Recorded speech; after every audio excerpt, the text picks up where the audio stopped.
What is going on with Liverpool? Since the Manchester United game, they've not been the same. Back-to-back defeats at Anfield for the first time in 3 years, and at the most important stage of the season. Three-legged title race, three-horse title race is the way to say it. And Liverpool, who had it in their hands just a couple of weeks ago when Man City and Arsenal drew, it's just gone. It's almost like they've ended their season in 2 games. Atalanta, maybe they're out Europa now. I wouldn't say they're completely out. We know what happened at Barcelona. And this game, they're not completely out, but they need Arsenal to drop points in 2 of the remaining 6 games. And Liverpool have done it to themselves. I'm saying this as a neutral.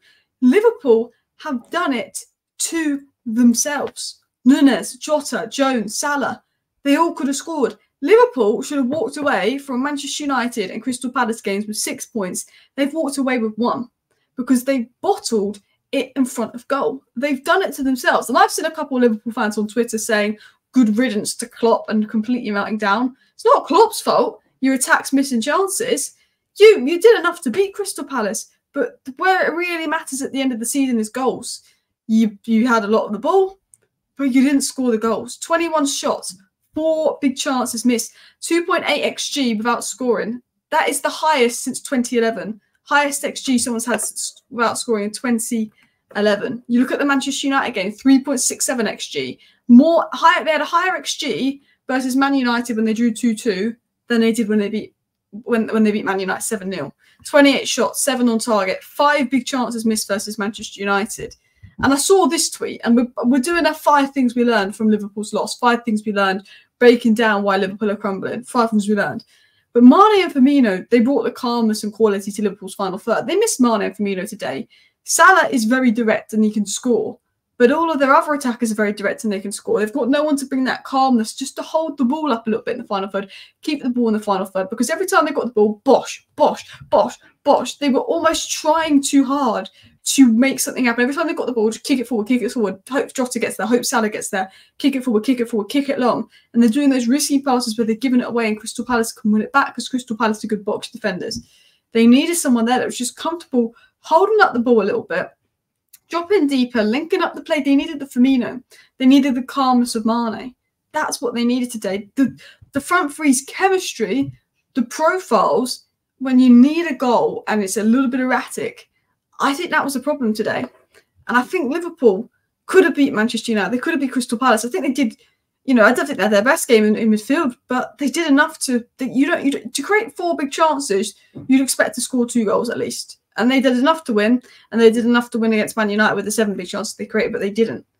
They could have scored, but they didn't take the chances. And Jota, who's the one guy that you'd expect to take the chances, had 1 chance, he didn't take it. Maybe he's rusty, he's not played in a bit. Curtis Jones should have scored. Really should have scored. Nunes should have scored. Salah should have scored. Jota should have scored. I mean, they're tap-ins.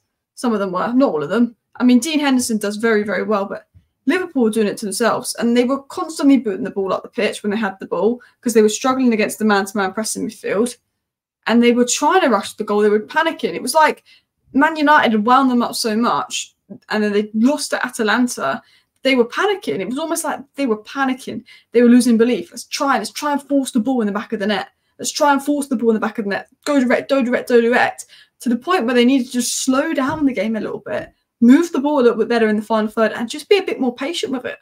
And I think players like Darwin Nunes, who had a very good start to the season, this is the end of the season, and the end of the season is the results. It's all about results, and they didn't have the bottle. And I said, at the beginning of the season, I doubted if Arsenal could win the league because I said I don't know if they've got the bottle that Man City do. When it comes to the end of the season, Man City normally go on a run and win loads of games. How many times have they caught up Liverpool? Twice. They caught up Arsenal last season.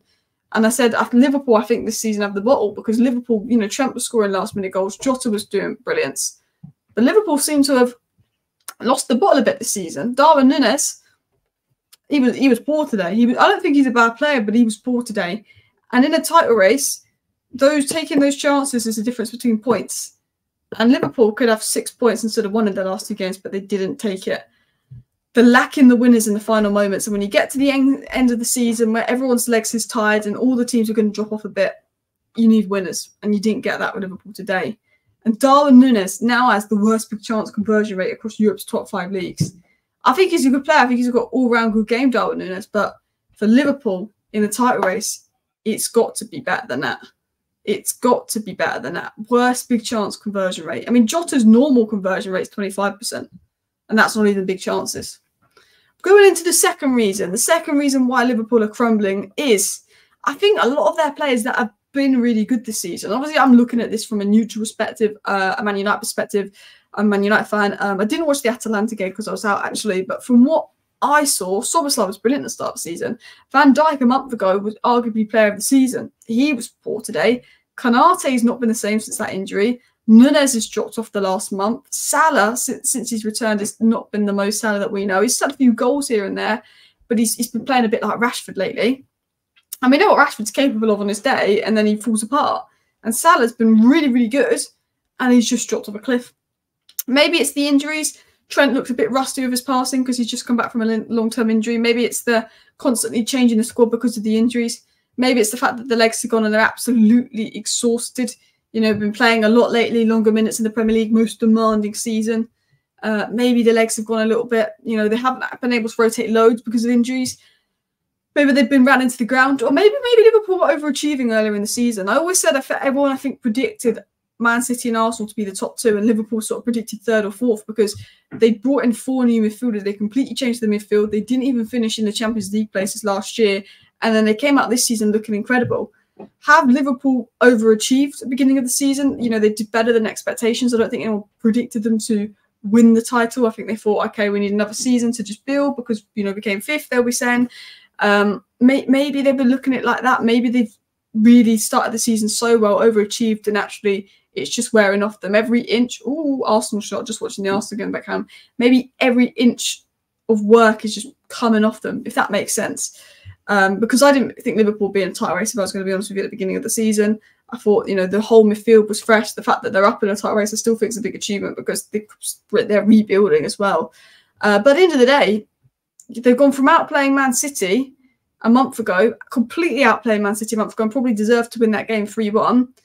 And in the last 3 games, they've had an XG of 9.15, but not won any of them. Not won any of them.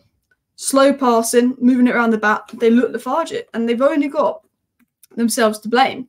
Salah now only has 5 non-penalty goals since the November break. Obviously, he's been out injured for a bit. Van Dijk was looking slow. He looked like he's aged 5-10 years in the last 4 weeks. And Van Dijk a month ago was arguably player of the season. He looks like he's aged 5-10 years in the last month. Really slow. And maybe Liverpool need to freshen up. Maybe I think Gakpo actually was all right when he came on. I thought he looked decent out wide. I probably wouldn't have taken Diaz off if I was Klopp, because I think Diaz looked the most up for it. I don't think Salah and Núñez really looked in the mood today. They looked... I thought Diaz looked most up for it. I think Gakpo looks better out wide, though. I do think because he can create chances from wide. He's got quick feet. I don't think he's a central player, which is why I think they need a striker to challenge Núñez. Because while I think Núñez is a good player, I think, you know, in these moments of the game, you've got to be scoring. They need someone. They probably need a winger because Salah might be moved on, and I think they need a profile of winger that's a little bit different. At least they would be good. He's only just come back from injury, but hopefully goes to Man United. I think they need a DM. Endo's been good this season, but it's not a long-term solution, and they definitely need a centre-back. That's what they need to look at.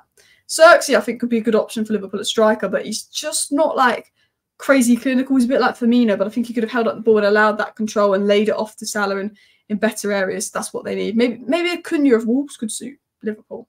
If we're looking at sort of Xerxes and Cunha being sort of quoted around the 30-40 million mark, looking at realistic fees. And the fifth thing is, maybe that's me, but Liverpool, when they went 1-0 down to Palace, I was like, I'm not going to get too giddy because they'll probably win this game 2-3-1. I generally thought when they were 1-0 down at half time, Liverpool were going to win the game 2-3-1. I was like, it's Liverpool.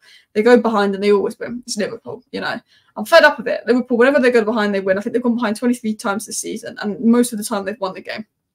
It's annoying.